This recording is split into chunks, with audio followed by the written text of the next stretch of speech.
All right, folks, in this lesson, we're going to talk about scientific notation, so how to express numbers when they're very large or very small, and units in the metric system. So scientific notation is a specific way of expressing a number. But let's first think about different ways to express a number, and then we'll build up to scientific notation. The first way that we're going to think about is something called standard notation.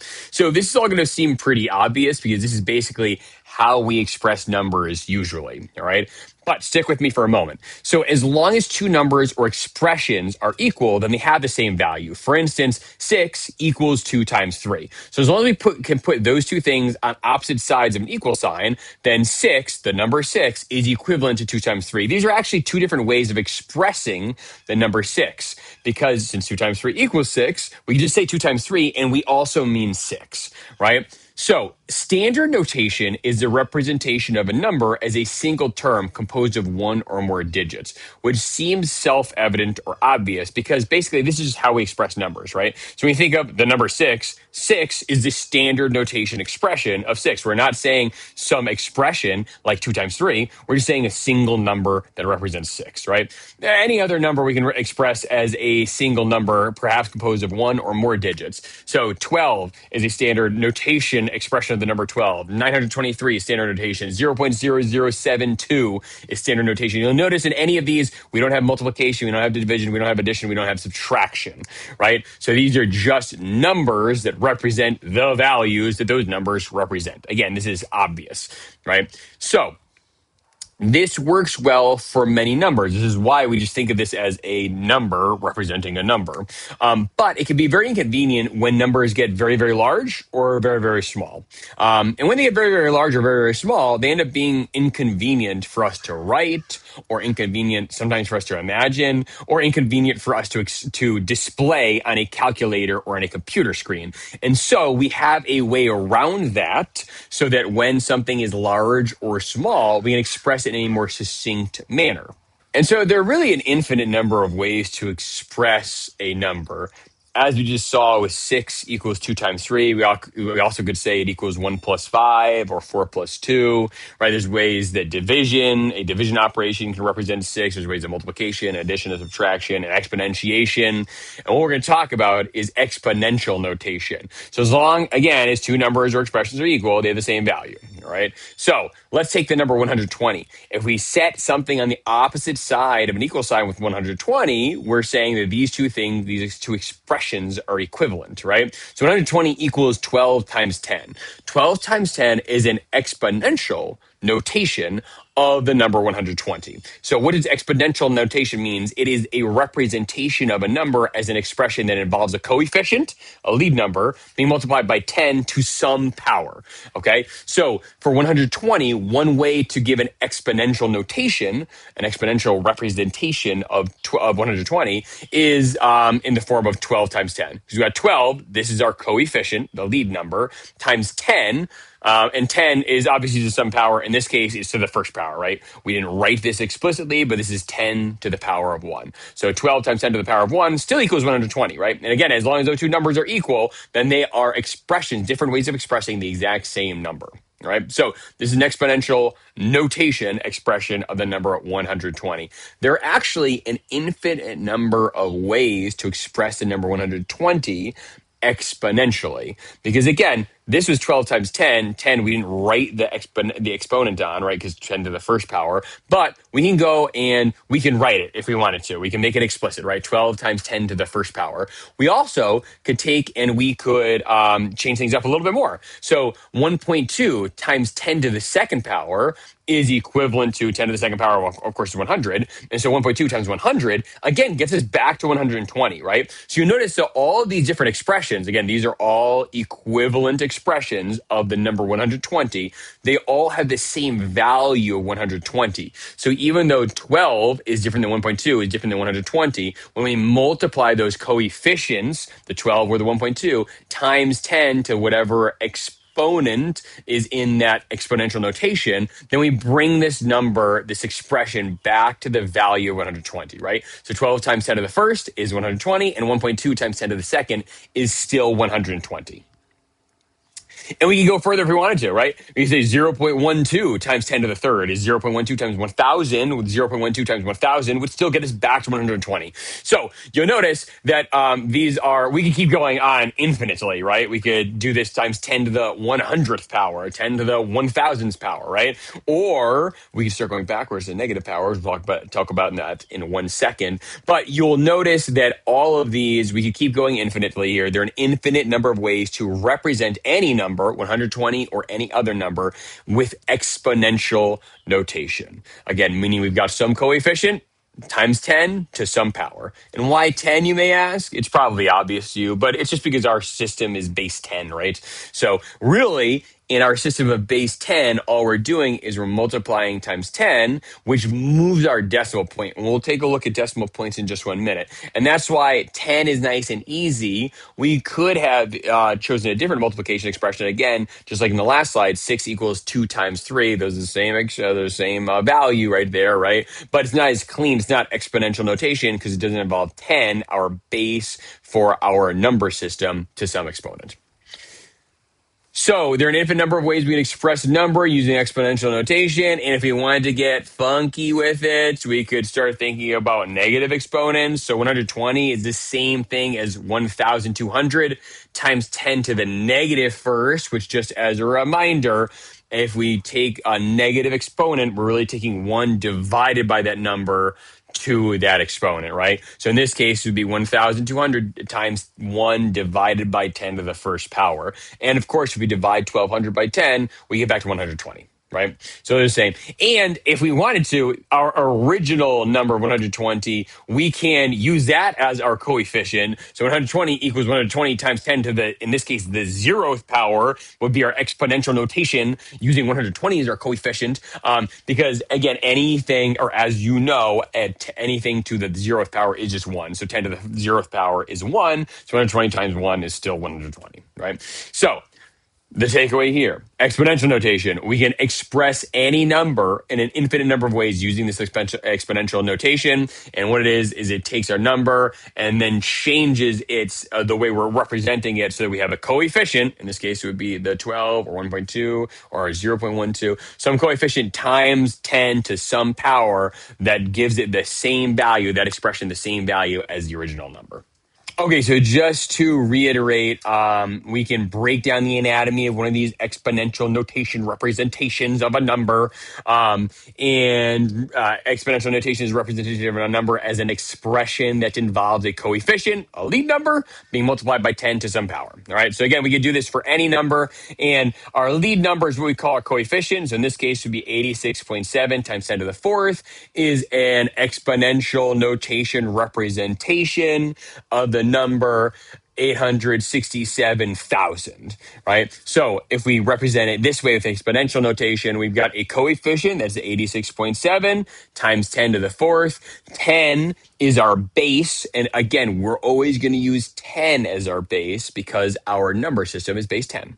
So for exponential notation to work in its usual form, we want to use our base of 10. So we're going to multiply times 10 to some power. And then, of course, that 4 right there is the exponent. So if we multiplied 86.7 times 10 to the fourth, we would get our standard notation expression of this number, and that would be 867,000 would be our standard notation expression of this number. So that's our little anatomy of exponential notation, and that's how exponential notation works.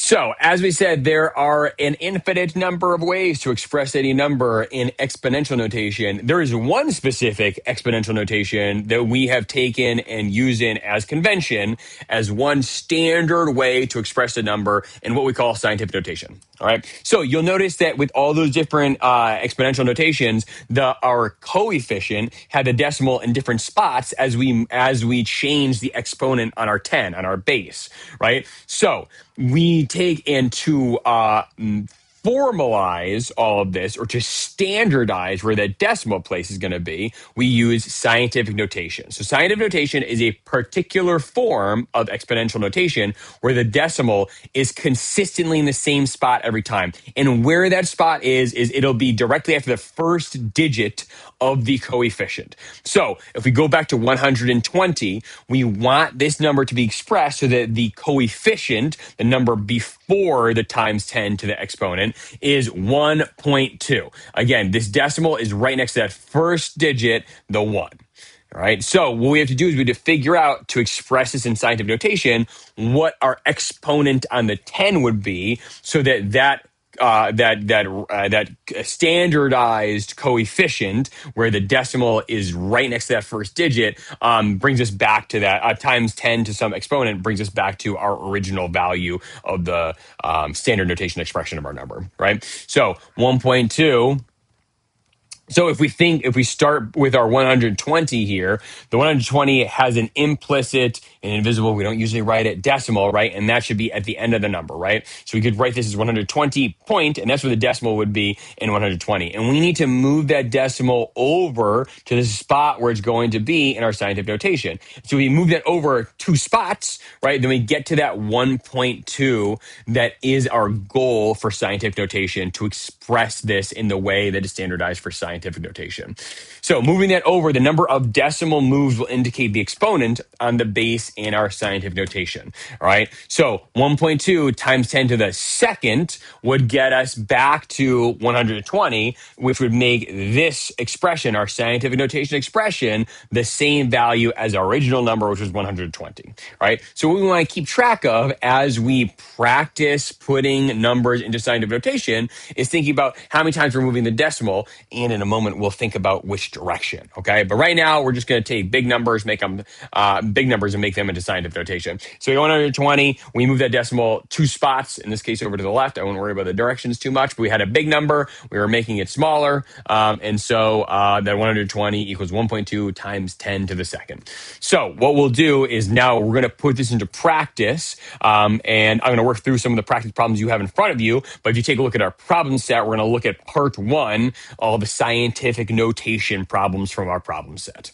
Okay, so for example, if we take the number 76 billion, we have in this number 76 followed by a comma, 3 zeros, comma, 3 zeros, comma, another 3 zeros.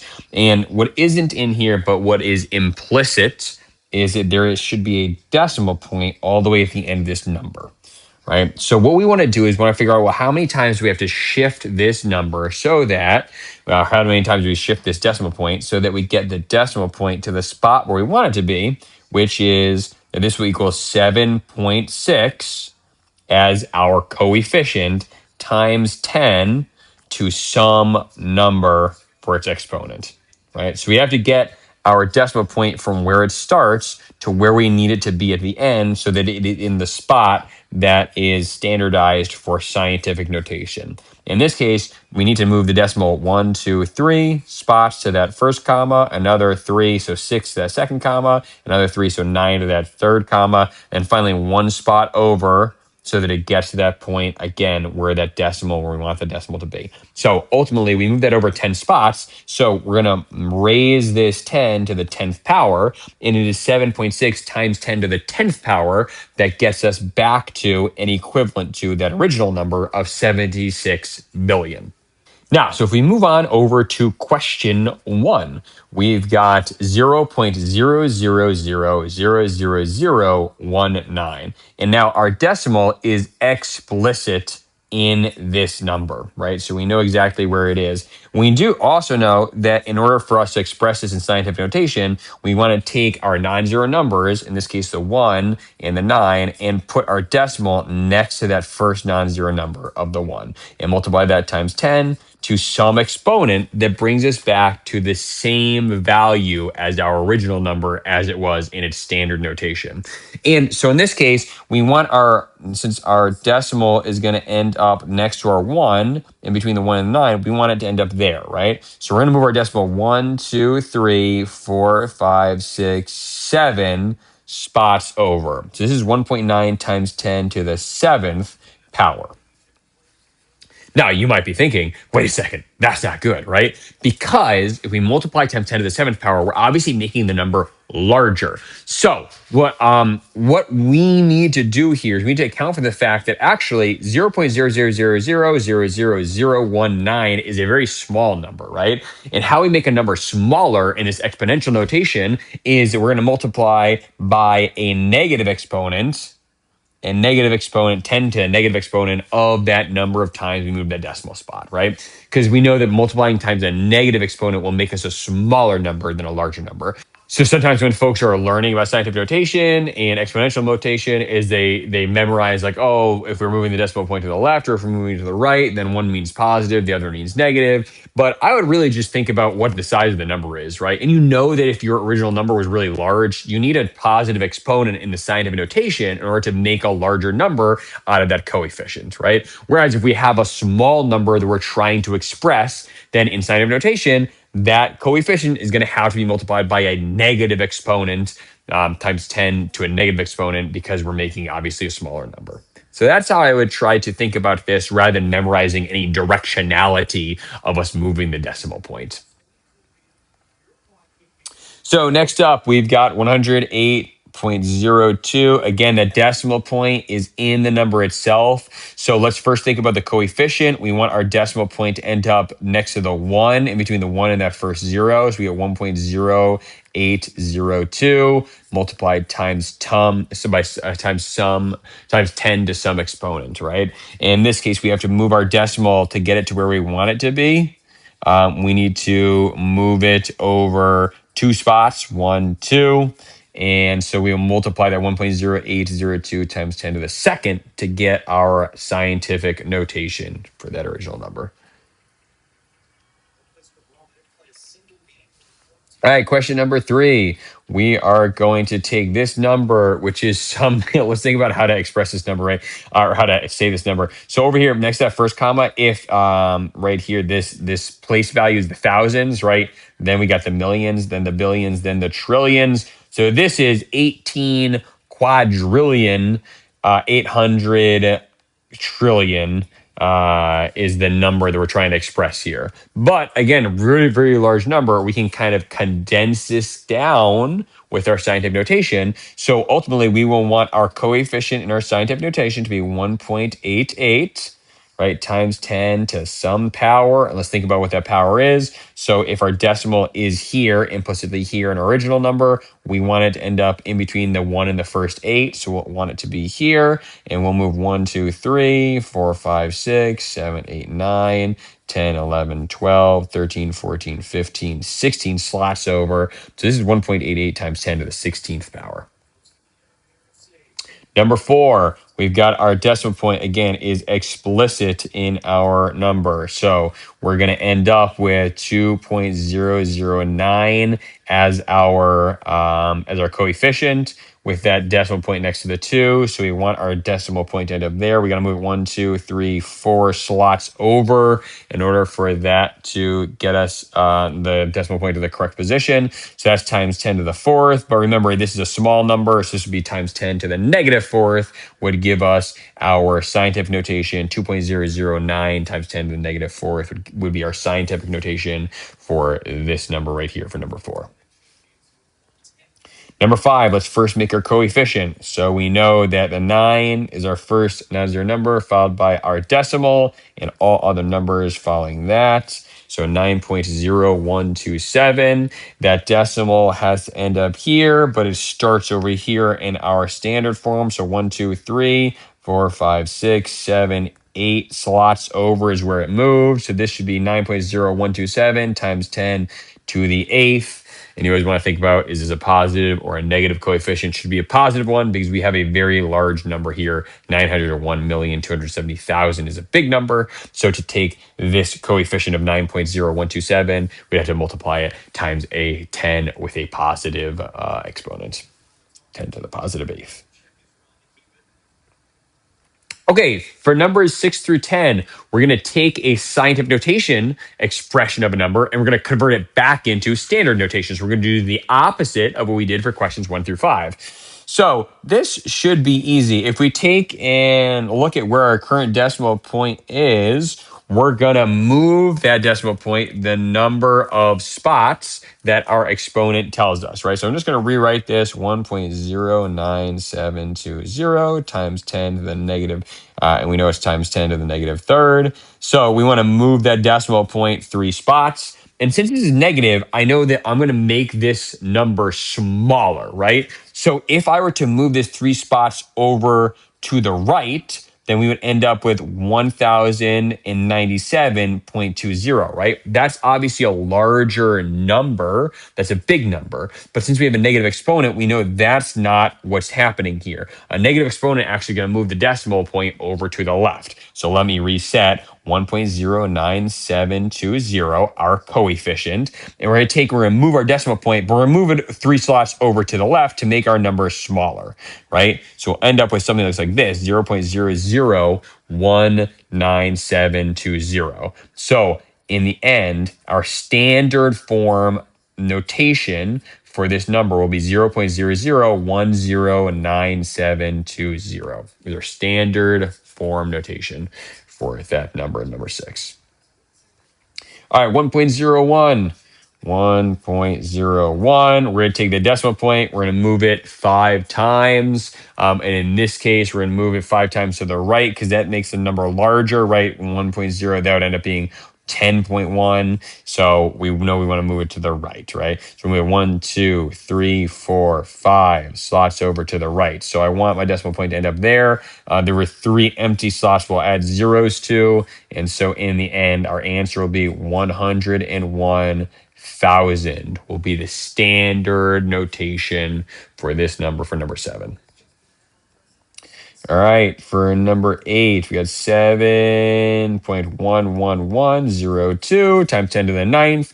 So we will move the decimal point 9 spots. And again, over to the right, we'll make this number larger. So 1, 2, 3, 4, 5, 6, 7, 8, 9. So 1, 2, 3, 4. We'll add in 4 zeros there to end up with a number that is 7,111,02, and then another 4 zeros.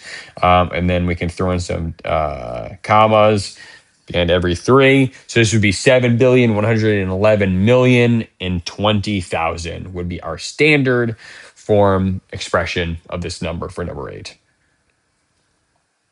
Number 9, 4.93. Let's move the decimal spot over 4 spots because this is multiplied times 10 to the negative 4th. In this case, it's a negative exponent. We want our number to be smaller, right? And we know that shifting our decimal over to the left will make our number smaller.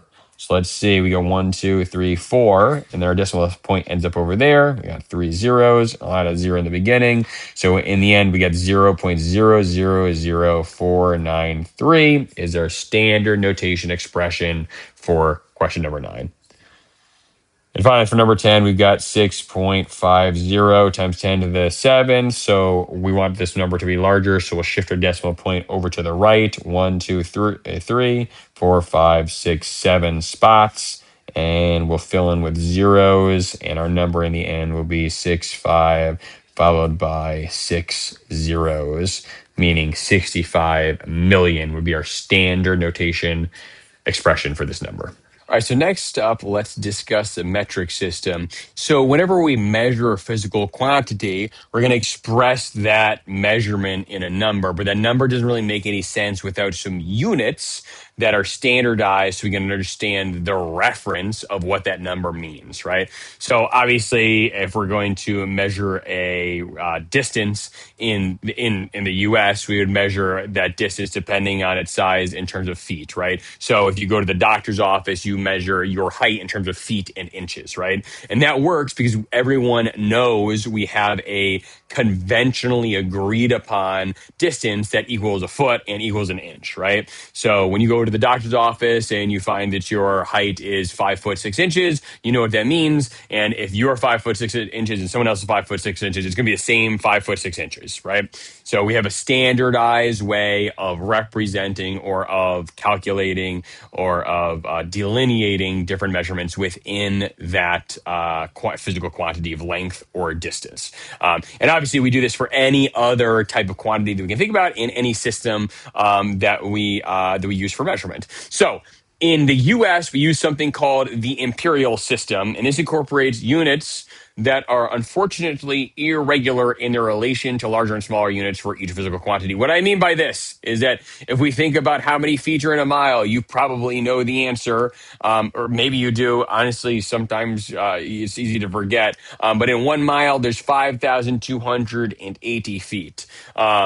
So that's obviously a really weird number, right? 5,280 is one you have to memorize. It's not obvious. It's not an easy number like 1,000.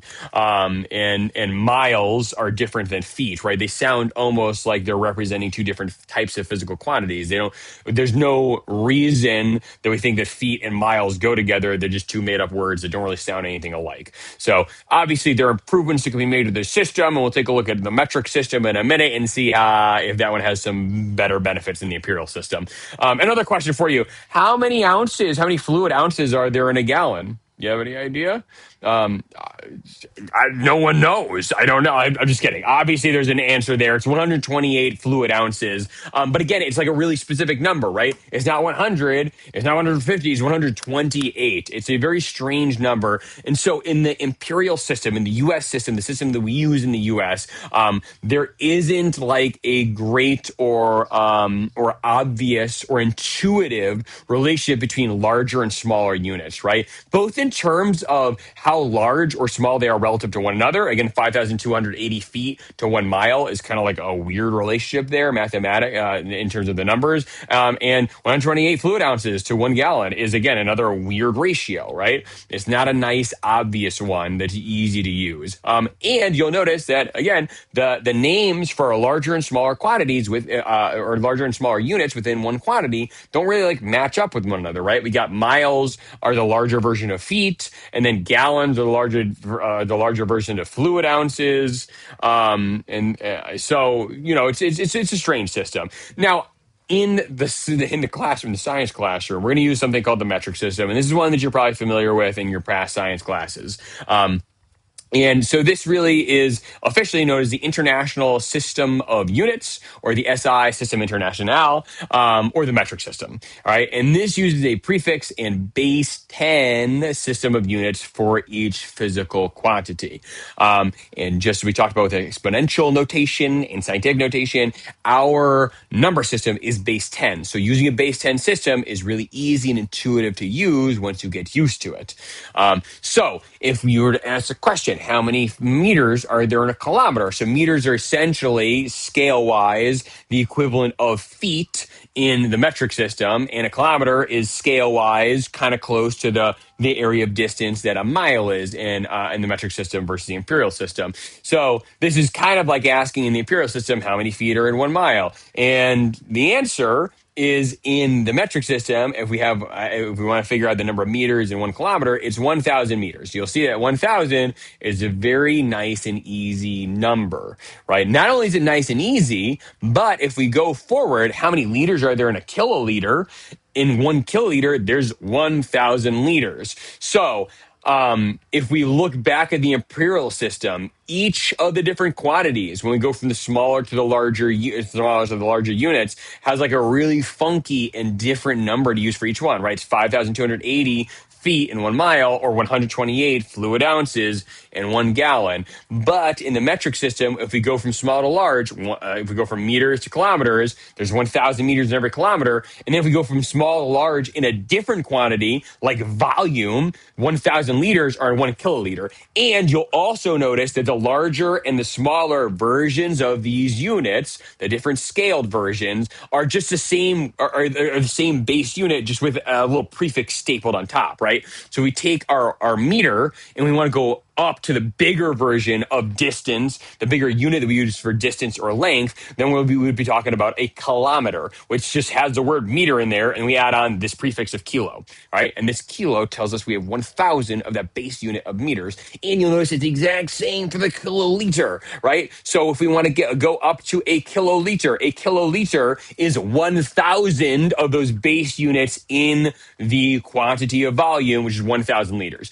So Obviously, as a science teacher, I'm inclined to say this sort of thing. But the metric system is just a lot easier to use and much more intuitive once you get a grasp of this whole prefix situation that's going on. That makes our base units for each quantity, like the meter or the liter, into the bigger or the smaller versions of themselves, so that we are at using a unit that is appropriate for the largeness or the smallness of the things that we're measuring. So the metric system has 7 fundamental physical units, 3 of which we're going to use heavily in this class, and then 4 of which we won't get to unless you continue on to physics 2. So in physics 1, where we describe mechanics, which is like the motion, what causes motion in objects and systems in the world around us, we use the top 3 units. So the meter, which describes the physical quantity of length or distance, the kilogram, which describes mass, and then the second, which describes time. And so those 3 things are the base or fundamental physical units that we're going to use in this class. On top of that, we can make other units. So obviously, there are other physical quantities that are important beyond the 7 on your screen. Things like force. Force is described in the metric system using the unit of newtons. But Newton, if we crack open a Newton, there's actually these other physical quantities inside that make it up. So whereas a meter, we can't break down any further, a Newton actually is a kilograms meters per second squared. So you'll see that the base units for the base units for length, mass, and time are inside of that base unit we use for force of a Newton. Joules describes energy, and we'll come across many other derived units that are compositions made of multiple of our more fundamental units from our physical quantities. And then there's 4 other physical quantities that we won't discuss in this portion of the course, but we will if you go on to physics 2, the second portion, or further learning in physics. There's the ampere, the Kelvin, the candela, and the mole, and those respectively describe electric current, thermodynamic temperature, luminous intensity, and quantity or amount of physical substance. You'll run into that mostly with in chemistry. So some of these you come across before, but again, the ones that we'll be using are meter, kilogram, and second that describe length, distance, mass, and time respectively. The one thing that is a little bit funky here, you'll notice, is that all of these fundamental units here are naked of the prefixes. So they're just a base unit that describes a quantity with the exception of the kilogram. For whatever reason, the kilogram, there's probably some sort of a historical reason why this is the case, but the kilogram is what we use as our basic unit and what we compose most of these other derived units like the Newton and the joule out of, rather than the gram. So don't worry about that too much. It's a little bit funky. It's kind of annoying just because it's different than the other ones. It's the odd duckling here, but it's the kilogram we use as the fundamental physical unit for mass rather than the gram. All the rest of them are the base units for that quantity, meaning the unit without any prefix. So, as I mentioned when I introduced the metric system, we can scale these units to be larger or smaller based on what we're measuring, right? And again, this is a little bit different than the imperial system that we use here in the U.S. because, our units obviously do scale, but they don't seem like they're like related to one another. Again, feet sounds like a very different word than mile. And the way they do relate to each other with funky numbers, right? There's 5,280 feet in a mile rather than just like 1,000 or a nice clean number like that. So we can scale these metric units. And what's nice is that we use just like a base unit, and then we add a prefix on top of that to describe how we're scaling this unit to make it either larger or smaller. And we'll talk about that in one moment. So rather than using different units for different scales, again, like miles for big distances and feet/inches for smaller ones, the metric system simply applies prefixes to the base units for a physical quantity.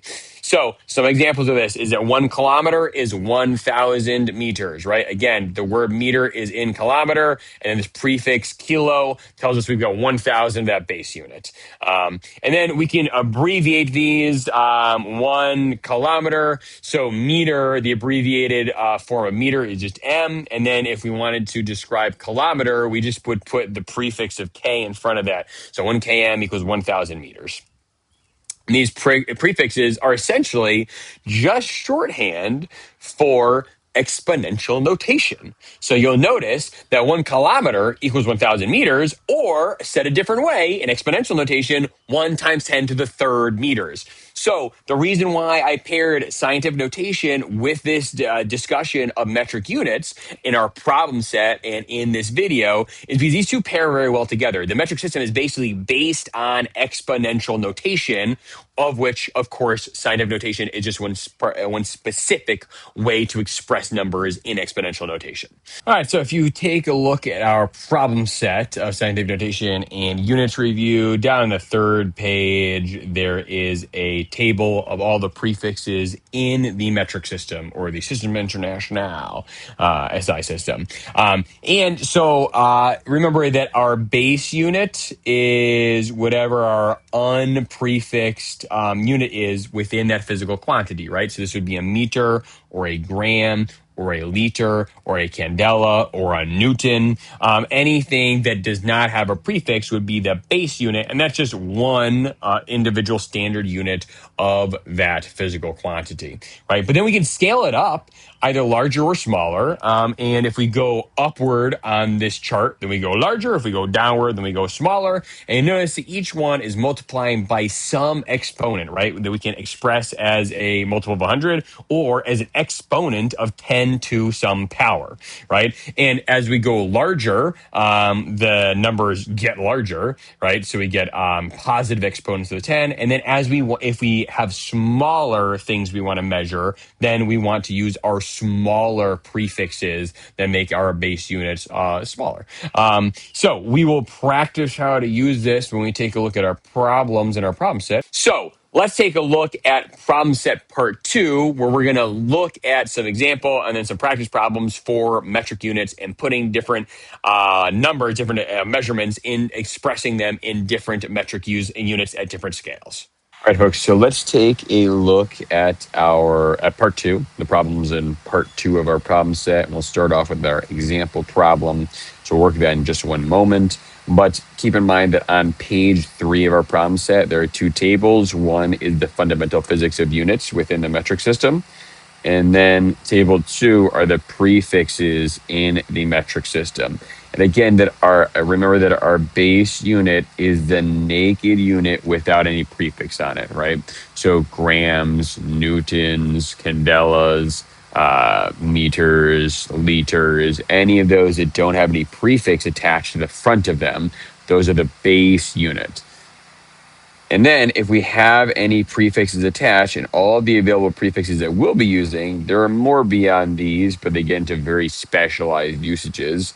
All of the prefixes are over here on this left-hand column, right? So if you see any of those prefixes attached to the unit that you're dealing with, that means you don't have a base unit. You have an augmented unit that is either bigger for the ones that are on the top half, or smaller for the ones on the bottom half here than the original base unit. Okay, and before we get rolling with any practice problems here, let's take a look at the pattern of the prefixes and the scaling up and down of our base units, all right? So in the center of our chart here, we've got the base unit. And again, those are just the naked units without any prefixes.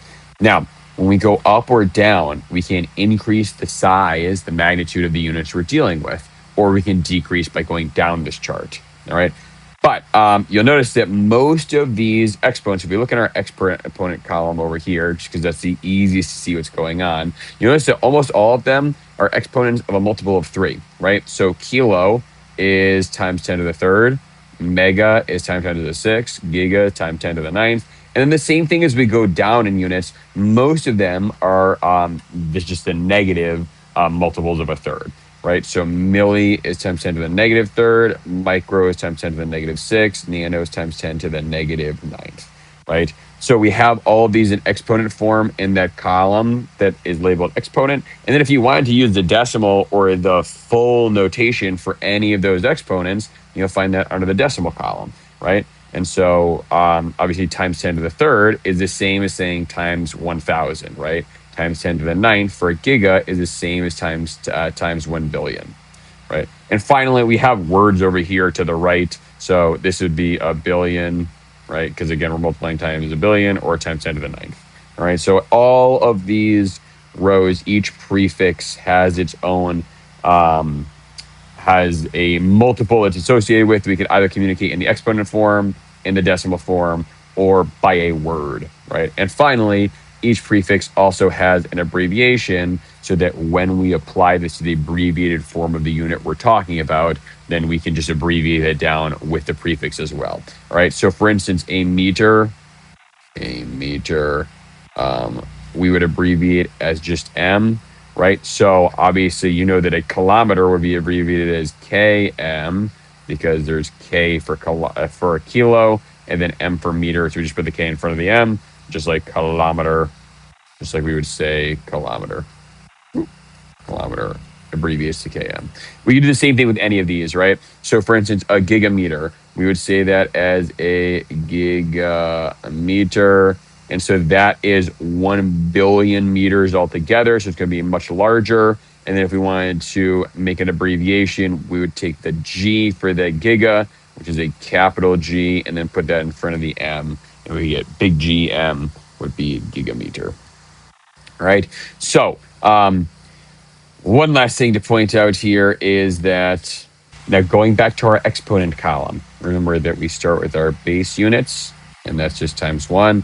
And then if you look at our exponents, again, most of them are multiples of 3, right? So kilos times 10 to the 3rd, megas times 10 to the 6th, gigas times 10 to the 9th, tera times 10 to the 12th, peta is times 10 to the 15th. And then we have this same sort of thing going on down with the bottom ones.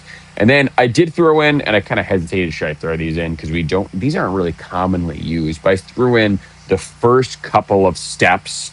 So the first exponent times 10 to the first, then times 10 to the second, and then times 10 to the negative first, and times 10 to the negative second. All right, so you probably have heard of, in terms of the meters, a decimeter and a centimeter. And we do use centi sometimes, but for the most part, these four, the first two going up and the first two going down in scale, are not very much used. We don't frequently use those just because we can do most of this with either a millimeter or with a base. And we'll kind of take a look at how that looks when we work some practice problems here. But basically, we only need to scale up or scale down when we get to a significantly large or a significantly small size. And so these first couple of steps here, the deca, the hecto, and the deci, the centi going down, those don't really get us too much because they only really scale us. They only scale us 1 or 2 orders of magnitude. And so these are probably numbers we could just communicate with a decimal or with a big enough number that goes up to still less than 1,000. And so we will take a look at a few examples where we have very large numbers or very small numbers. And that's really when we want to bring in the prefixes, because that's when it can make a very large or very small number concise. Whereas if we just multiply times 10 or times 10 to the second or times 10 to the negative first or times 10 to the negative second, it doesn't really change our number all that much. So let's get to some practice problems. And in these example problems, we will rely heavily on that table 2, our table of prefixes from page 3 in the problem set worksheet. But obviously, as you continue to use these prefixes, you probably will memorize many of them, especially the ones that come up more frequently, like the kilo and the milli, and probably won't need to reference anything as you make adjustments to these units in order to scale them up and down. But we will use that for now, right now, just for illustrative purposes, and because some of us might be new to making or using these prefixes to make new units. All right. So our example problem, we have this number right here, and let's figure out first how to read it. So if we were looking at digits in this place after the first column, that would be the thousands, then we got the millions, and then we got the billions. So how we would read this number is, this is said 74, and then we could add in that 0.02 if we wanted to. 74.02 to take care of that 20 million. 74.02 billion. Can't spell. 74.02 billion grams. And we'll come back to this in a second, all right? But let's first put into practice what we did in part 1. So let's put things into our scientific notation format. So in order to do that, we want to take our first digit, put that next to the decimal, and then write any other digits after that. So we have 74.402, and then we'll multiply times 10 to some exponent. And to figure out the exponent, we'll draw a little decimal at the end of our number here, and we'll move that decimal 1, 2, 3, 4, 5, 6, 7, 8, 9, 10 spots to get to where we wanted it to in our scientific notation. So this would be times 10 to the 10th, and this is still in grams, right? So again, that number 74.02 billion is the same number as 7.402 times 10 to the 10th. And so we're still expressing this in grams. We haven't added a prefix onto anything yet. But let's check out, given this is our scientific notation and we're times 10 to the 10th, let's see if that matches up with any of our exponents from our table. And unfortunately, it is not, because we look down in our exponent column, none of them are times 10 to the 10th. The closest one we have is this one that I already marked off, the giga. And so let's try to put our number back into a different exponential and a different exponent form. But let's put it into the form where we have times 10 to the 9th grams. So in order to do that, let's think about, so we've got 7.402. We don't multiply this times 10 to the 9th, but there were 10 tens in times 10 to the 10th, right? So we've got to take out, in order to get times 10 to the 9th by itself, we're multiplying by an extra 10, right? If we take times 10 to the 9th times another 10, then we get back to times 10 to the 10th. And so then if we take that extra 10 and we multiply that by 7.402, then we will keep the times to the 9th, and then we want to throw whatever we get of 7.402 times 10 to the 10th up here, multiplying times 10 to the 9th. And that would be 74.02 is 7.402 times a single 10, right? So this gets us back to, again, the exact same number. This scientific notation is equivalent to this other exponent form of 74.02 times 10 to the 9th, and they're all equivalent to our original number, right? So all we've done is re-express this number in a few different exponent forms. And finally, this exponent form down here, since we have times 10 to the 9th, we can match that up, since that's an exponent of 10 that is a multiple of 3. We can match that up with one of our ones from the sheet. And again, we already knew that we were aiming for giga, right? So times 10 to the 9th gets us a giga. And so what we can do is we can take off that times 10 to the 9th and exchange it for giga. So we've got times 10 to the 9th. This is the same thing as saying 74.02. And then this we can package as gigagrams. Gigagrams. Because again, when we apply that giga to grams, we're now implicitly saying that our base unit, we're multiplying times 10 to the 9th.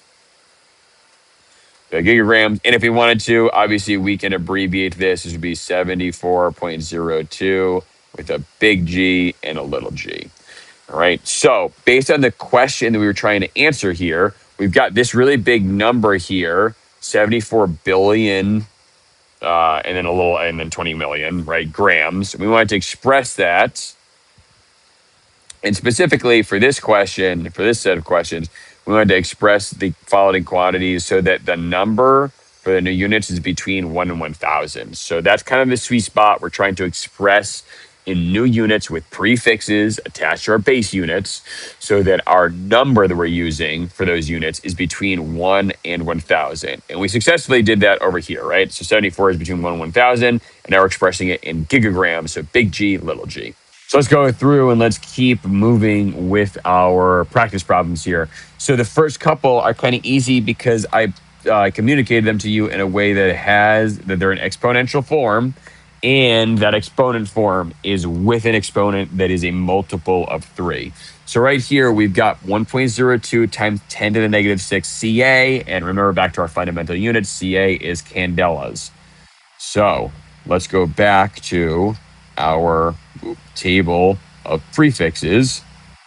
And over in our table of prefixes, we're looking for the times 10 to the negative 6, which is down here.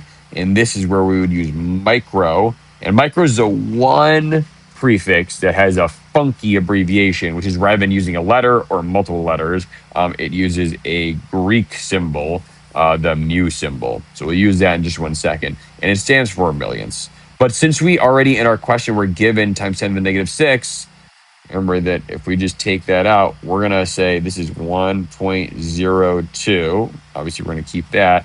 And then times 10 to the negative 6 candelas, we can rewrite with a prefix. Whoop, let's go back over here. And again, this was micro. Okay, so this is micro. So that prefix we're going to take and attach to candelas. And so this is 1.02 micro candelas, or said in an abbreviated manner, 1.02, or written in an abbreviated manner. We know Ca is the symbol for, or is the abbreviated form of candelas, and we're going to put that little mu symbol in front of it. 1.02 micro candelas, or 1.02 mu Ca. Moving on to the next one, we've got 28.3 times 10 to the 12th watts. And you'll notice this is not in scientific notation. Again, these first couple are a little bit, we're ramping up here. So we've got our exponent here. This is just an exponent form, and our exponent is a multiple of a third. And this is 28.3 times 10 to the 12th watts. So let's go back over to our reference over here, and we're looking for times 10 to the 12th, and times 10 to the 12th is a little bit higher up.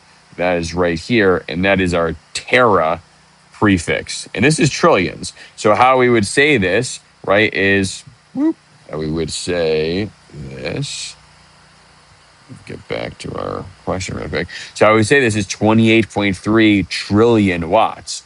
And then we can rewrite this 28.3. And now we can abbreviate this times 10 to the 12th watts. And how we would abbreviate that is we said that this was terawatts. And so we'll put a big T for tera and then keep that big W for watts. And now terawatts is the same thing as saying times 10 to the 12th individual base unit watts. All right, so we got 28.3 terawatts. Right, and again, these two things are equivalent. So 28.3 times 10 to the 12th watts is equivalent to 28.3 terawatts. Moving on to number 3, so we got 18,800,000 joules. So let's put this into exponent form. Let's first put this into scientific notation, just to practice that. So we got 1.88 times 10 to some power. We move to 1, 2, 3, 4, 5, 6, 7. So this is times 10 to the 7th joules. But remember that our different prefixes, we want to stick to exponents that are multiples of a third, right? So we want to put this back into something a little bit smaller. And so in order to, or a quick little shortcut to figure out what's going to be our closest prefix, is we just look to the numbers that are next to the biggest comma, right? So right here, we got 18 million. So we really want to write this as 18 million something, and then we'll put a decimal next to the 18. We'll put anything else next to that, and the only other relevant digit we have is 8, right? So, and then we'll multiply times 10 to some power that brought us to that. And you've probably already recognized, but to get to this spot right here, put our decimal there, we'd have to go on 1, 2, 3, 4, 5, 6 slots over. You also could have gotten there from our scientific notation, right? Because we knew that 1.88 times 10 to the 6 is one step down from times 10 to the 7. So we'd have to multiply it by another 10. If we multiply that 10 by 1.88, we get 18.8 times 10 to the 6. And this is still in joules. Great. So now we've got an exponent that is a multiple of a third. So let's head on over to our worksheet, or our table 2 on our worksheet. We're looking at times 10 to the times 10 to the 6. And that is our megas, which is an abbreviation of big M. So this is the same thing as saying 18.8 million joules or 18.8 megajoules. Big M, big J, 18.8 megajoules. Okay, question number 4. We got 0.000724 liters. Let's first put this into scientific notation. So we know we got 7.24 times 10 to some power. We would have to move the decimal 1, 2, 3, 4 slots to get it next to that 7, in between the 7 and the 2. So that would be times 10 to the 4th. And remember, this is a smaller number than 1. So this would be a negative exponent, and that is still in liters. So 7.24 times 10 to the negative 4th liters. However, 10 to the negative 4th is not one of the exponent options that we will find on our reference table over here, right? So we don't have a 10 10 to the negative fourth. We have times 10 to the negative third and times 10 to the negative sixth. So let's try both of those and let's see which one fits better based on what we're trying to do here. Okay. So let's first try times 10 to the negative six. All right. So if we take this decimal and move it over only 1, 2, 3 spots, then we get times 10 to the negative third, right? We only moved it 3 spots, and it will be here. And so that's 0.724 times 10 to the negative third liters. So again, this is still the same number, right? We've just expressed it a different way than the scientific notation or a different way than our standard notation. But we haven't satisfied those conditions where we want our number to be bigger than 1, but smaller than 1,000, right? So that's 0.724 that doesn't check that box of being bigger than 1. So let's try this again. And let's, instead of moving only 3 slots over, let's move another 3 so that we move on to the next multiple of a 3 exponent. And to do that, we would end up with times 10 to the negative 6, and our decimal would be here. So that would be 724, and we could put that little implicit decimal there, though I'm not going to write that, times 10 to the negative 6. And again, this is still in liters. So now let's go and let's take a look over in our on our table what times 10 to the negative 6 is. So times 10 to the negative third didn't work out because our number was still too small. We wanted to express our number in between 1 and 1,000. So it's not going to be times 10 to the third. But times 10 to the 6, we were able to make a number that is in between 1 and 1,000 by going to that exponent. So we're going to use micro again, just like we did in a previous problem. So this is 724. And then rather than times 10 to the negative 6 liters, I'm going to write microliters. And again, we use that little mu symbol for micro prefix. So this is microliters. And so now we've got a number that is in between 1 and 1,000. We could have used this second this second step that we attempted, right? The second exponent form right here, right? This would have been 0.724 milliliters. And that would work too, right? That's a perfectly acceptable way of expressing this number. It still maintains the same value, just use a different prefix than we did for our answer. The only thing is that just the conditions for this part of the problem set that I gave you, where we wanted it to be in between 1 and 1,000, right? And this just didn't fit that criteria. But this still works. And this is like a perfectly acceptable number to use, right? So again, all the reason for these prefixes is we just want to move the scale of our units to a point that we get like a number that is friendly to use, right? And so 724 is a little bit friendlier, and so is 0.724. Both those are friendlier than our original standard notation form in liters, right? 0.0000724, while not a super small number, is still kind of annoying to use just because we've got a bunch of zeros. So a better way to express it would be either one of these 0.724 milliliters or 724 microliters. All right, let's take a look at problem number 5. We got 7.24 times 10 to the 8th kilograms. So there's a couple things going on here that are more complicated than the previous couple of questions, right? First of all, we have times 10 to the 8th. So this is in exponent form, but it's not in an exponent form that is a multiple of 3. So it's not one that we will find on our table of prefixes. And we're actually already in a prefixed unit here, right? We're in kilograms. So there's a couple of ways to handle this. And let's first break this down into grams, all right? So remember that kilograms is times 10 to the third, right? So if I rewrite 7.24 times 10 to the 8th, then I can add on here, instead of kilograms, I can write times 10 to the third grams. And that is the same thing as kilograms, right? And then I can just combine those exponents of 10. So that'll get us 7.24 times 10 to the 11th in grams, right? So, however, if I go back over to my table of information, the times 10 to the 11th, that's not an exponent form that we find over here because, again, they're all in multiples of 3. So we're in between the times 10 to the 12th and the times 10 to the 9th. So we can try both those if we wanted to. but I'm just going to kind of take a quick little shortcut here because we know that if we go to times 10 to the ninth, this number will get larger. It'll get larger by a factor of 2, right? Because times 10 to the ninth times 100 gets us back to times 10 to the 11th, right? So we take our 7.24 times 10 to the ninth times another 100 grams. That keeps us at the same scale as our original number, right? And finally, if we take that 100 and multiply it by that, we get 724. Which was the same number I used for the last problem.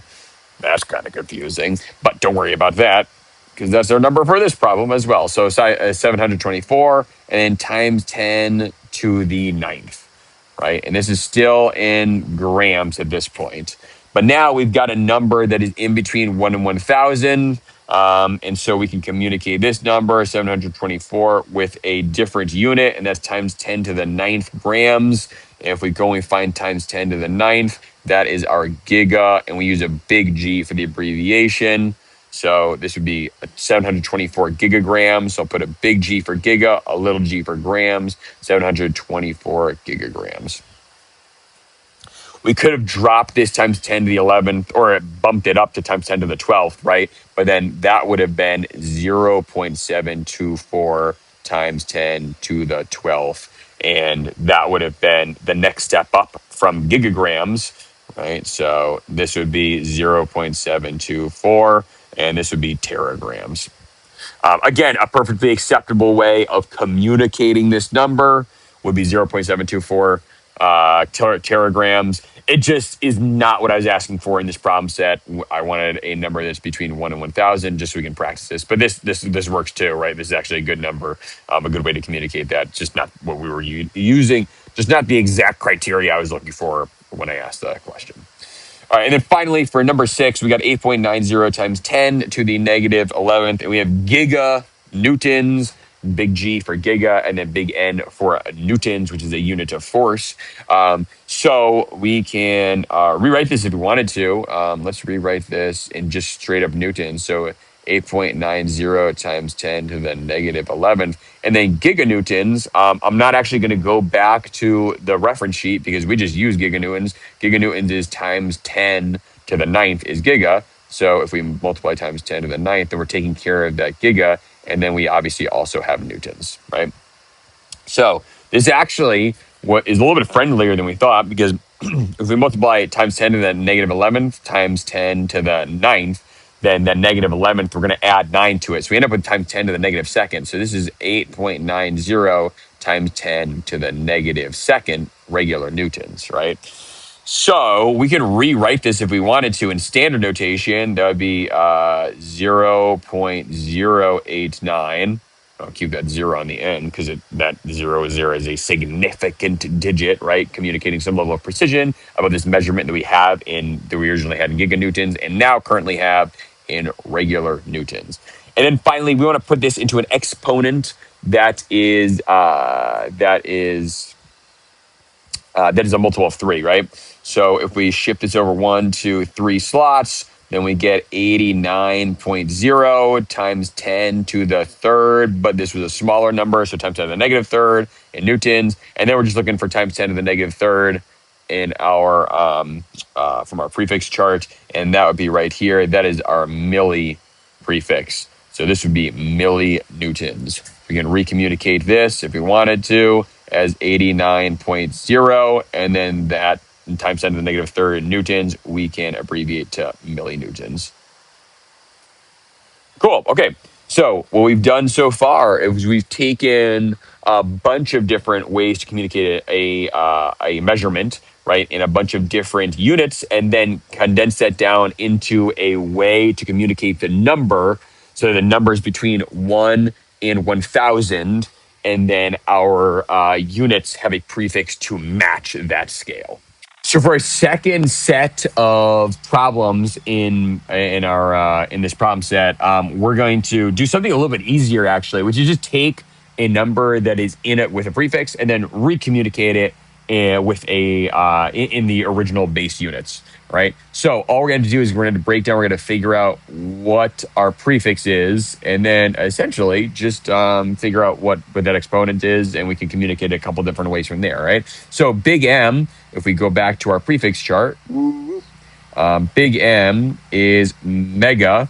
So that stands for mega, and that is times 10 to the sixth power. So let's go back on over here. And if we can rewrite this to say 18.5. And instead of mega, we're going to put times 10 to the sixth. And this is still in candelas or CA. And honestly, our job is done there, right? This is a perfectly acceptable way to write this in the base units. If you wanted to, you could expand this out, right? So 18,500,000. All I did was multiply 18.5 times 10 to the 6, and we get 18,500,000. And this is still in candelas. Either one of those is an acceptable answer for this. 0.12 kilomoles. You probably already know that kilo is times 10 to the 1,000, but if you didn't, you could go back to our reference chart, and kilos right here, times 1,000, or times 10 to the third. So you just re-express this as 0.12 times 10 to the third. And rather than kilo, that is our kilo, right? So this is now just in regular moles once we multiplied that with 0.12 times 10 to the third. Or we could multiply that times 10 to the third out, which is 1,000, and we would end up with 120 moles. Either one of these works, the standard notation or the exponent form.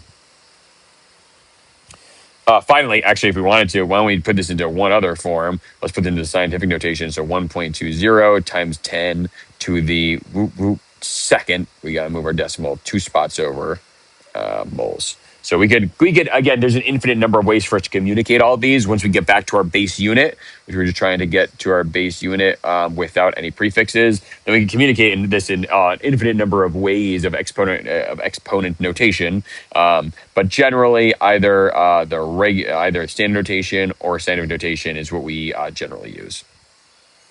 Next one, 9.63 gigaliters. And you may have already, since we just did a bunch of problems with giga, you may have memorized that that is times 10 to the ninth. So 9.63 times 10 to the ninth liters. Or if you want to say this, times 10 to the ninth is billion. So it's 9.63 billion liters. And this is already in scientific notation. So I'm not going to write this out as a standard notation, just because there we'd just be adding a bunch of zeros. Scientific notation is wonderful. We can keep that.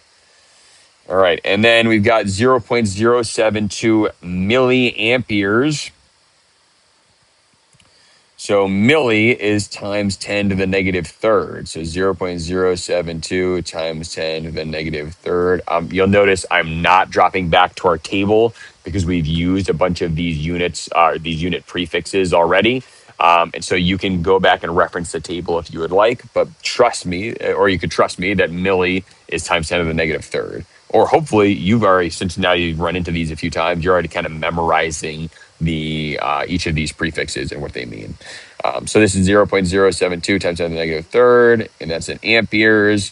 And then if we wanted to communicate this as standard form, it would be 0.000 would be the extra 3 from that times 10 to the negative third, and then 0.72 amperes. And finally, I'm just going to put this into scientific notation, since it's such an odd number when we put into standard notation. In order for us to get there to the scientific notation spot, we'd have to move over 5 slots. This is times 10 to the negative fifth amperes. Now we've communicated that in the base unit of amperes, 7.2 times 10 to the negative fifth. And then we got 17.3 centimeters. And again, as I said earlier, centi is a rare one. We don't generally use this. Pretty much centimeters is the only time you run across this. And that's just because a lot of things we measure in the real world are kind of at the scale of centimeters exactly. So we do use this one that's kind of funky because again, its exponent is not a multiple of a third. So we won't come across this one super often, though we do use it a lot for measuring length or distance for small things at our scale, at our human scale. So we get times 10 to the negative second is the centi exponent. So this is 17.3 times 10 to the negative second meters. And then if we want to put this into standard form, that's 0.173 meters. Or if we wanted to put this into scientific notation for some reason, it's 1.72 times 10 to the negative first meters. Either of these work. Probably 0.173 is what we would go with rather than putting it into scientific notation because it's almost useless because we've got the little times 10 to the negative first. It doesn't really do much for our scale there. All right, finally, we got 5.7 kilokelvins. So again, I'm not going to go back to our sheet because you probably know that kilo is times 10 to the third kelvins. And if we multiply this out, there's 5,700 Kelvin, and that original answer was in scientific notation. So these are the two most likely ways that you would communicate this number in kelvins. Okay, so we now know how to take a number that is expressed, or a measurement that's expressed in units with prefixes, and then convert it back into our base units, just like we did with these last 6 problems.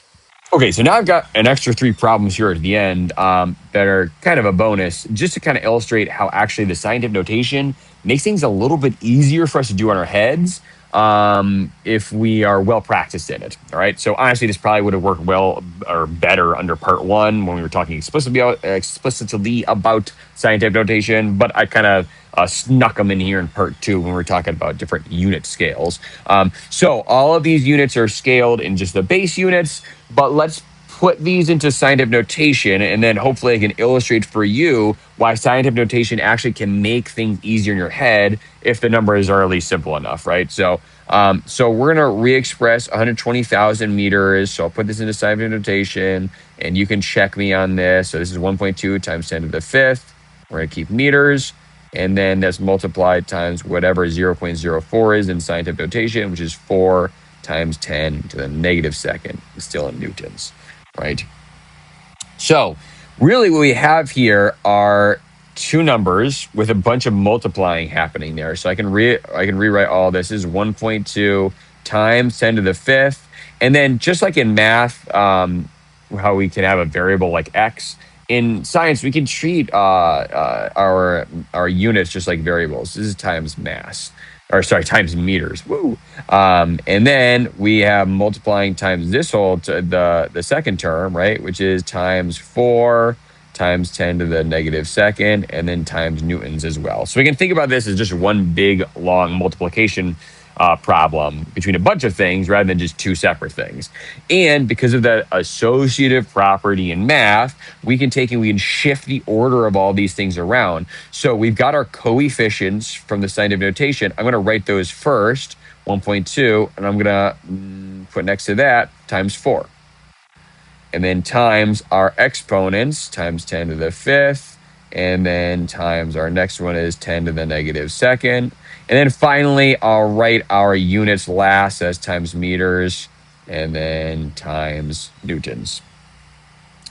And then now that we've reordered everything, we can do all of these multiplication of each of the like components of our measurements really easily, right? We know that 1.2 times 4 is 4.8. You can do that in your head really easily. 10 to the fifth times 10 to the negative second. Well, we know how to treat exponents. We just add the exponents together if we have like bases. So this is times 10 to the 5 minus negative 2, or times 10 to the third. And then our units just multiply together just like variables would in math. Right, so just like x times y would just give us xy, meters times newtons gives us meter newtons, or I'm going to write this in a slightly different way. The usual convention is Newton meters. And the reason for that is if we wrote this as mn, right, little m, big N, that looks like it would read as millinewtons. So we want to differentiate between m as a prefix here, instead it communicated as its own variable, which is why we'll write m, the little m, after the big N, after Newton, after the newtons. So we don't confuse this with millinewtons. So this is our answer right here, 4.8 times 10 to the third Newton meters, or if we wanted to expand this out, 4,800 Newton meters. So again, this I did by hand, right, to kind of illustrate for you how we can do this in your head. But if you get good with converting things in your head into scientific notation, this is 1.2 times 10 to the fifth. This is 4 times 10 to the negative second. The fifth and the negative second gets me times 10 to the third, and 1.2 times 4 gets me 4.8. Then you can do this really quickly in your head. All right, so we're going to practice this with another two, and I would recommend that you practice this first just in your head. If you can't do it in your head, then try it on paper, and then once you write it down on paper, then try it in your head. And then if it's really difficult, then you could just watch me work through it, right? So I'd pause now and try the next two problems, and then we'll work through them together. So for the first one, we've got for 14, for question 14, for our first number, we've got 5 times 10 to the negative fourth newtons, and then that's multiplying times 9 times 10 to the negative 6 seconds. And so 5 times 9, I know, is 45, and 10 to the negative fourth times 10 to the negative 6 gets me 10 to the negative 10th, and we got Newton seconds. So you see how easy that is? Once you put these into scientific notation, it's super easy to do the multiplication of the coefficients by themselves, 5 times 9, and then of the bases to an exponent by themselves. 10 to the negative fourth times 10 to the negative 6 gets you 10 to the negative 10th. All right, and then last one, number 15. After not giving you any division problems with our when we were taking a look at multiplication, division, and significant figures, here's a division problem. So let's try this out. And again, I would recommend trying it out on your own first. Try to do it in your head. If not, then do it on paper real quick. Set up the scientific notations divided by each other on paper, and then try to do it in your head, and then watch the video if you're having trouble. All right. So I'm first going to set up a scientific notation. So we get 8.4 times 10 to the 6 meters, and then divided by 4 times 10 to the negative third. And I didn't have any units here, either by mistake or on purpose. We're just going to pretend it's on purpose. All right. So I can set this up in a couple of ways. So first of all, we got 8.4 times 10 to the 6 meters. We could put 4 times 10 to the negative third on the bottom if we wanted to. Or we could just deal with it as in a straight line like I first wrote it. Okay. But either way, 8.4 divided by 4 is one you probably can do in your head, right? Because 8 divided by 4 is going to be 2. And then 0.4 divided by 4 is going to be 0.1. So that's 2.1. So we handle the coefficients by themselves. 8.4 divided by 4 is 2.1. And then we just got to think about the 10 to the 6 divided by 10 to the negative third. Right.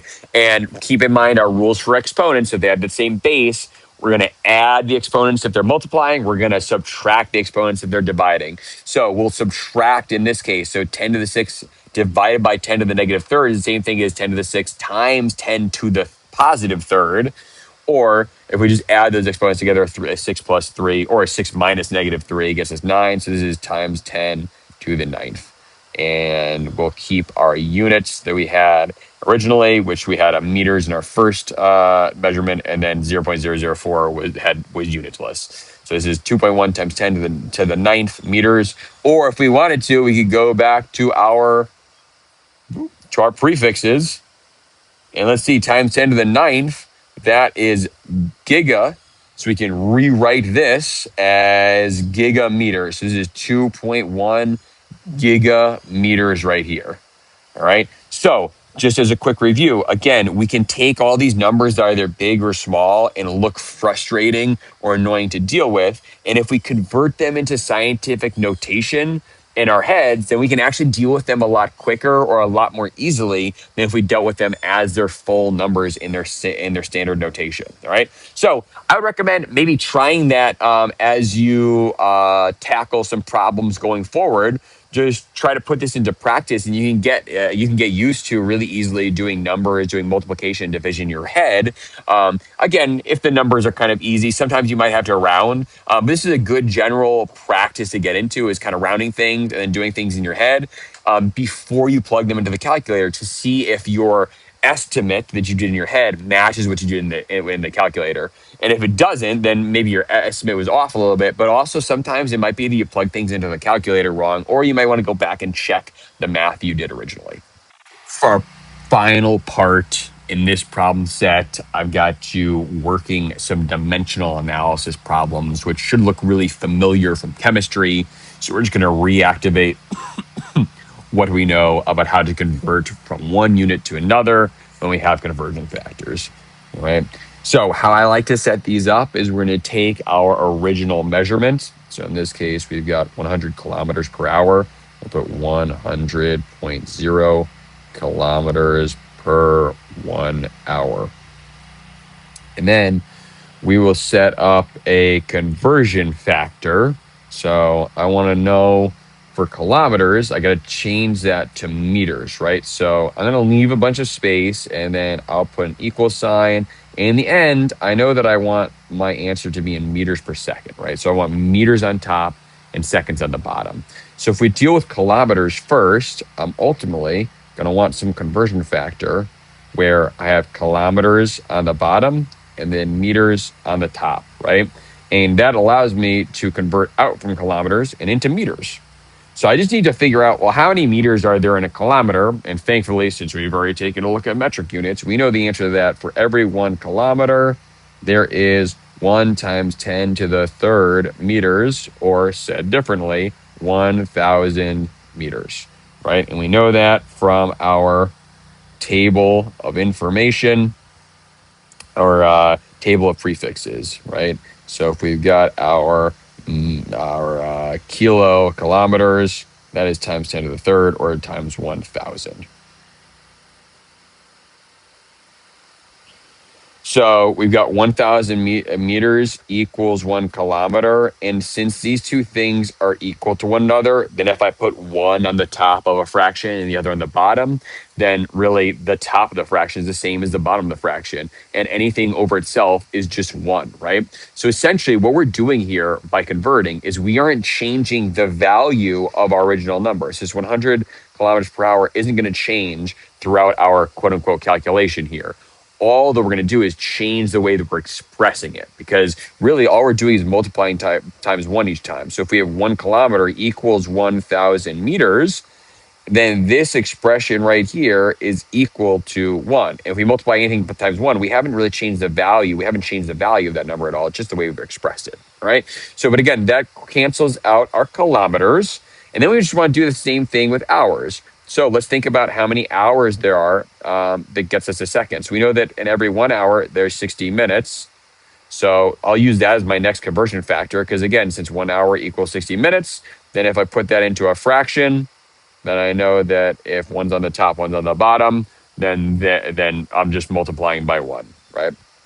So the question is, do I want hours or do I want minutes to be on the top? And since hours is on the bottom of our original measurement, it's in the denominator, then I want it to be on the top because that's how it will cancel out, right? So if I put hours on the top and then 60 minutes on the bottom, then hours cancels out with hours, right? Those two cancel one another out. And again, this is just like we're treating our units just like variables, just like we would with variables in math. So if we have X on the top and X on the bottom, then they cancel out and the X's go away, right? So the same thing happened with hours. And then finally, now we're in minutes. So let's convert out of minutes into seconds. And we know that every 1 minute equals 60 seconds. And so I can use that as my next conversion factor. I put 1 minute on top, then it'll convert out, away the minutes on the bottom of our on our denominator, and then over 60 seconds. So minutes cancels out with minutes. And now all that we're left with, we've canceled out all of our units. All we're left with is meters per second, which is exactly what we intended to end up with in the end. So now if we just multiply out 100 times 1,000 divided by whatever's on the bottom, divided by 60, divided by 60, then we get some number. And let's just plug that into the calculator. So we'll take 100 times 1,000, we'll divide that by 60, and we'll divide that by 60 again. And we'll end up with 27.7777 forever, 27.77. It just kept going. 7. Eventually, I'll end with an 8. Now, obviously, that number is quote unquote very precise, right? Because again, if we just take these numbers mathematically, 100 times 1,000 divided by 60 divided by 60, the calculator is just going to deal with them as abstract numbers. And we'll end up with a number that gives us an infinite level of precision. But we want to scale this back. If we think about back to our significant figures, we want to scale that back to the number of significant figures that we started with. So we started with, looks like 1, 2, 3, 4 sig figs. So we want our answer to be in 4 sig figs as well. So we will round this to 4 significant figures, and that's 27.7. And then that hundredths place will round up to 8. This is 27.78 meters per second is the speed of 100 kilometers per hour, which is expressed in meters per second. Okay, so our friend's house is located 7,852 meters away, and we want to convert this into miles, which, as we all know, is a silly measurement because it's in the imperial system, but it's one that we use a lot here in the US. So let's convert this this number of meters over to miles. And we're given in this problem a conversion factor where we know that 1.609 kilometers equals 1 mile. So that's useful to us, but our number as it is expressed is not currently in kilometers. So let's first put it into kilometers so that we can use this conversion factor, right?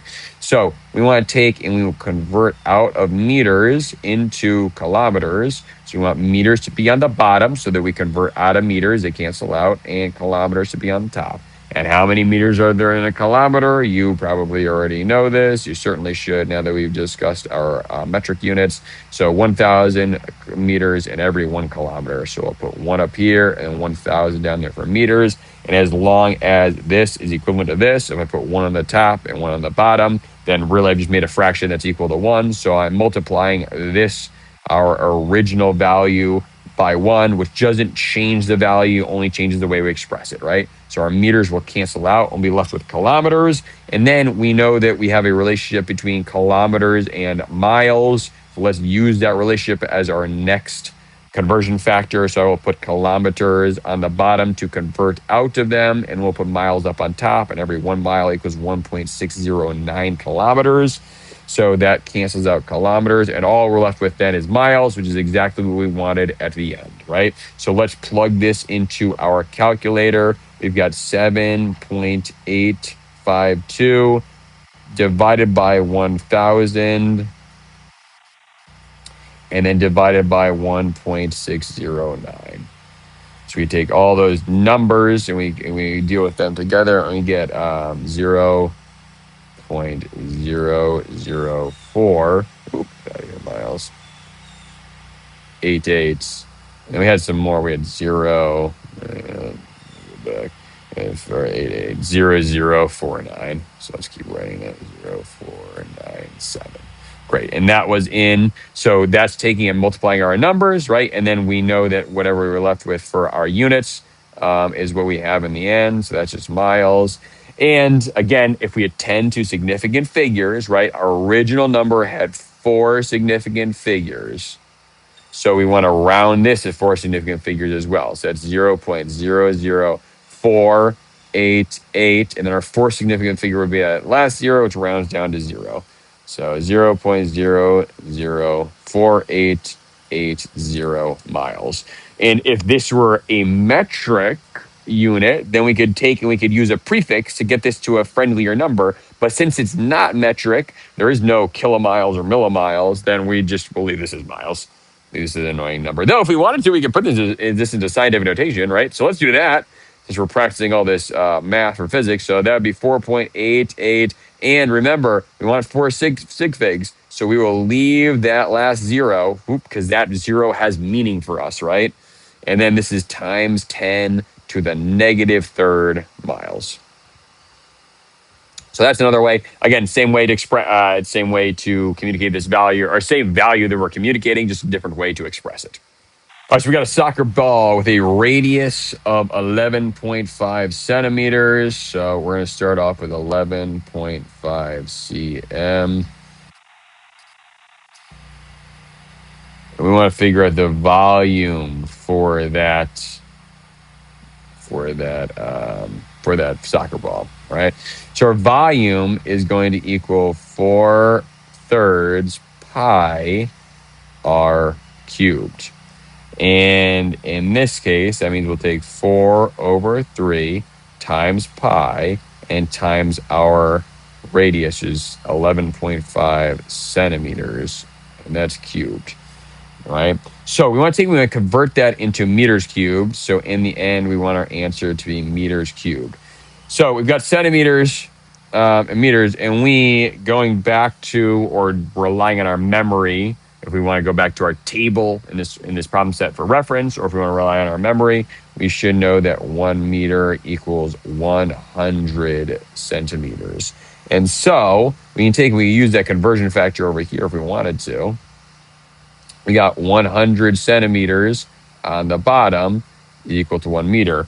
But then keep in mind that we actually have cubic centimeters over here in our volume equation. So we want to cube everything that's in here as well. And then when we cube it, then our centimeters will cancel out and we'll end up with meters cubed in the end, right? So let's think about how we would put this into our calculator. So we got 4 divided by 3. And then pi, that's multiplied times pi, which actually your calculator is going to do automatically for you, even if I put the pi next to the 3. But I'm just going to write this explicitly just so that we see that we're explicitly giving the calculator the order of operation to multiply times pi, not divide by it, right? And then times 11.5, and that was cubed. And then we're multiplying times 1 cubed, but then dividing by 100. And remember, that is cubed as well. So we're going to cube that also. And so we end up in the end with 0.00633706. 0.00706. That's meters cubed. And of course, since our original number was a measurement, it had 3 sig figs. We want to round our final number to 3 sig figs as well, since our final number can't be more precise than the actual measurement that we were basing it all off of, right? So it'd be 0.00637 meters cubed. Cool. And we'll keep that as is. We're not going to convert that into any other units, any other metric units. All right, so now this one is fun because there's going to be a lot of steps here for the converting. You and your friends eat a full gallon of Ben & Jerry's ice cream. There are 4 quarts in a gallon, 2 pints in a quart, 2 cups in a pint, and 8 ounces in a cup. But hopefully you can see from that illustration why the imperial system is just total nonsense and metric is so superior to it. So we've got every ounce of Ben & Jerry's has 80 calories. How many total calories did you and your friends consume? So we're trying to figure out from the amount that you ate, how many calories you got, right? So we know that in the end, I'll put an equal sign here, and then we're going to want calories in the end. I'm actually going to shift the equal sign a little bit over. We're going to need a little bit of space. We have so many conversions. Calories. But what is the thing that we started with? And sometimes it's not exactly obvious in these conversion problems. But if you go back and search, you'll see the first sentence, you guys eat a full gallon of Ben & Jerry's ice cream. So we're actually starting with 1 gallon of Ben & Jerry's ice cream. And then we've got to convert that all the way to calories. But we know that for every 1 ounce of calories, I'm just going to write this down, 1 ounce of calories 1 ounce of Ben & Jerry's equals 80.00 calories. So we do have a relationship between volume and calories, but it's in ounces rather than gallons. So we got to convert from gallons to ounces. And obviously we have this path here of going from gallons to ounces. So let's follow this path. There are 4 quarts for every gallon. So for every 1 gallon, there are 4 quarts. And then for every 1 quart, there are 2 pints. So 1 quart gets us 2 pints. And then for every pint, there are 2 cups. 1 pint equals 2 cups. And then for every cup, there are 8 ounces. So 1 cup gets us 8 ounces. Great. If we look at what we've done so far, we converted it out from gallons, then into quarts, and converted out of quarts to pints, and converted out of pints to cups, and from cups to ounces. And now we're in ounces. And now that we're in ounces, we can use this conversion factor. So for every 1 ounce, there is 80 calories. Great. And then now we convert it out from from ounces into calories, which is exactly where we want it to be in the end. So we are good with our units. We just want to go and check our numbers now. So we started off with 1 gallon, and we'll multiply across the top, divide across the bottom. Of course, the bottom is all just ones. So 1 times 4 times 2 on the top times another 2 times 8 times 80 gives us 10,240 calories. 10,240 calories. And we don't know. I wasn't terribly specific with our significant figures here, so we just said it as a full gallon. So we'll assume that 10,240 is good in terms of our significant figures. Cool. And the last one, how many milliliters are in a can of soda? And you may already notice there we have 1 can. So we're going to start with 1 can. We have 1 can of soda.